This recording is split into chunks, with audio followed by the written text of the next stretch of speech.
No vídeo de hoje eu quero falar sobre um assunto bem relevante no nosso meio cristão, que é a mornidão espiritual. E como base desse assunto, eu quero usar o texto que está em Apocalipse, capítulo 3, do verso 15 ao 20, que diz assim: Conheço as tuas obras, que nem és frio nem quente. Quem dera foras frio ou quente. Assim, porque és morno e não és frio nem quente, vomitar-te-ei da minha boca. Como dizes, rico sou e estou enriquecido e de nada tenho falta, e não sabes que é um desgraçado, miserável, pobre, cego e nu. Aconselho-te que de mim compres ouro provado no fogo, para que te enriqueças, e roupas brancas, para que te vistas, e não apareça a vergonha da tua nudez, e que unja os teus olhos com colírio, para que vejas. Eu repreendo e castigo a todos quantos amo. Sê, pois, zeloso e arrepende-te. Eis que estou à porta e bato. Se alguém ouvir a minha voz e abrir a porta, entrarei até ele, e com ele cearei. E ele... Nesse texto aqui, Jesus está falando com a igreja de Laodiceia. E nesse contexto aqui do livro de Apocalipse, nós estamos no capítulo 3, e é a última igreja da qual Jesus dá a mensagem. Nós vemos no capítulo 1 o apóstolo João na ilha de Patmos, e durante o seu exílio na ilha de Patmos ele tem um encontro com o Senhor Jesus, e Jesus dá para ele visões do que estaria por vir, das coisas que já aconteceram, das que aconteceriam e das que ainda vão acontecer. Antes de João ter todas essas visões proféticas, Jesus dá mensagens através de João para 7 igrejas da Ásia Menor, que atualmente é a Turquia. E a igreja de Laodiceia é uma das igrejas das quais Jesus está aqui exortando. E como nós vimos, a exortação que ele dá para essa igreja é a mornidão espiritual. A igreja está morna, espiritualmente falando, e Jesus repreende a igreja nesse sentido. E eu quero destacar 5 pontos desse texto. E o primeiro ponto está no versículo 15, onde Jesus começa falando: conheço as tuas obras.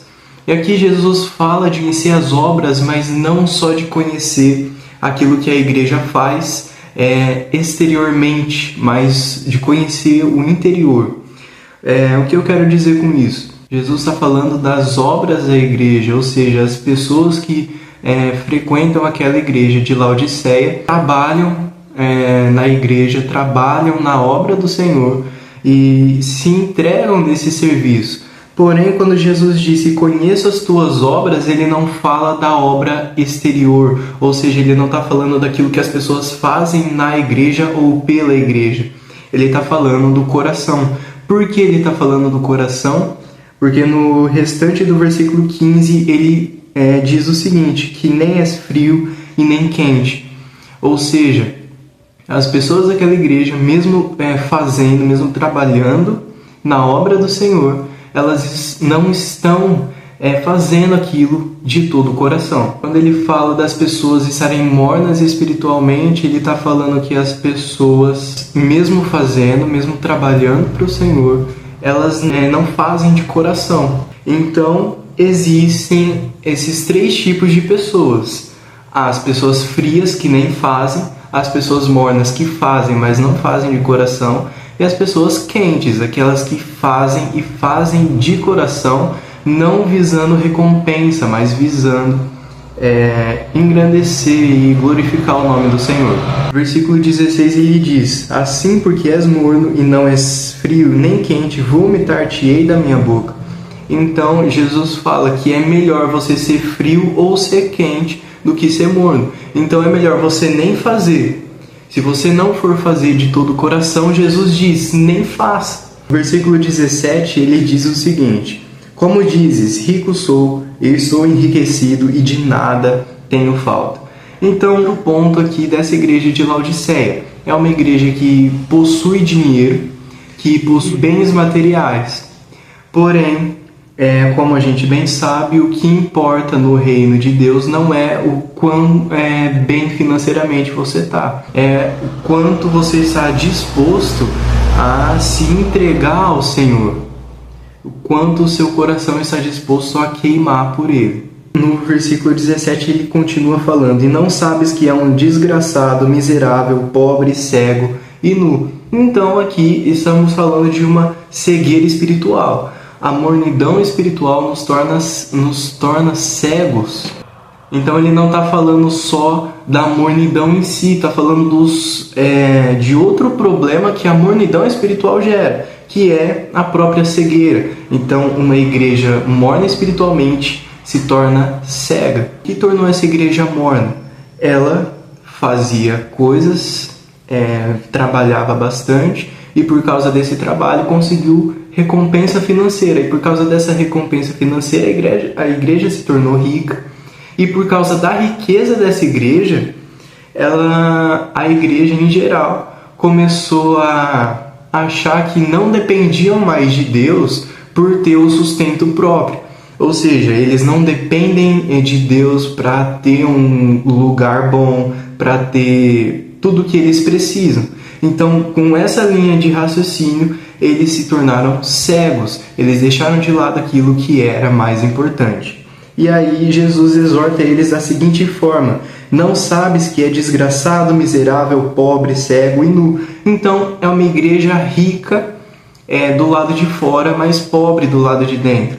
Então, com essa passagem aqui, a gente consegue ver claramente que não importa o quão bem nós estamos do lado de fora. Se do lado de dentro não tiver resolvido, se o lado de dentro não tiver tudo bem com o Senhor, então não importa como está do lado de fora. Versículo 18, ele começa dizendo assim: aconselho-te que de mim compres ouro provado no fogo. Então, existe uma igreja rica do lado de fora, só que Jesus não está nem a essa riqueza, porque a igreja está pobre do lado de dentro. E aí o que Jesus oferece? Ele oferece a riqueza espiritual, que daqui a pouquinho a gente vai ver o que é a riqueza espiritual. Então, Jesus é um resumo de tudo que a gente viu até esse momento. Uma igreja rica que se acha independente de Deus é pobre espiritualmente. Jesus aponta essa pobreza espiritual e oferece a riqueza para a igreja. E aí no versículo 18 ele continua: aconselho-te que de mim compres ouro provado no fogo para que te enriqueças, e roupas brancas para que te vistas, e não apareça a vergonha da tua nudez, e que unjas os teus olhos com colírio para que vejas. Então, em um versículo, no 17, Jesus está apontando todos os defeitos da igreja, e no versículo 18 ele oferece para essa igreja a solução. Então ele começa falando: aconselho-te que de mim compres ouro provado no fogo para que te enriqueças. Então, no começo do versículo 18, ele oferece a solução para o primeiro problema, a mornidão espiritual. E no restante do versículo, ele oferece a solução para o restante do problema, a cegueira espiritual. Jesus está orientando a igreja a tirar os olhos dessa riqueza material e ver o que realmente importa, que é a riqueza espiritual deles. E quando ele fala unja os teus olhos com colírio, ele está falando para a igreja ver a condição que eles estão. Porque quando a gente acha que está de um jeito e na verdade está de outro, o problema é a forma com que nós olhamos. Então Jesus está falando: abra os seus olhos, porque não é isso que eu estou vendo.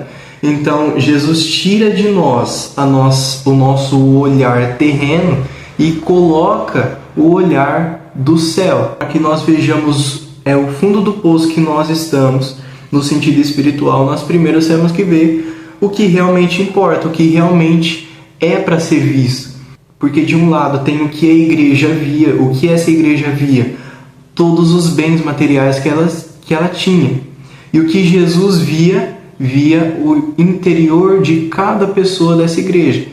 E aí o versículo 19 diz: eu repreendo e castigo a todos quantos amo. sê, pois, zeloso e arrepende-te. Então, todo esse aviso que Jesus está dando para a igreja não é para condenar, não é para apontar dedo como nós seres humanos fazemos, mas ele está apontando esses erros da igreja para oferecer o arrependimento, para oferecer uma mudança de mente, uma mudança de visão, para que a igreja se arrependa e alcance o perdão dos pecados. E aí no versículo 20 ele termina dizendo: eis que estou à porta e bato. Se alguém ouvir a minha voz e abrir a porta, entrarei até ele, e com ele cearei, e ele comigo. E ela é a conclusão de tudo isso. A riqueza espiritual é isso. É ter uma vida de comunhão, uma vida de intimidade com o nosso Senhor.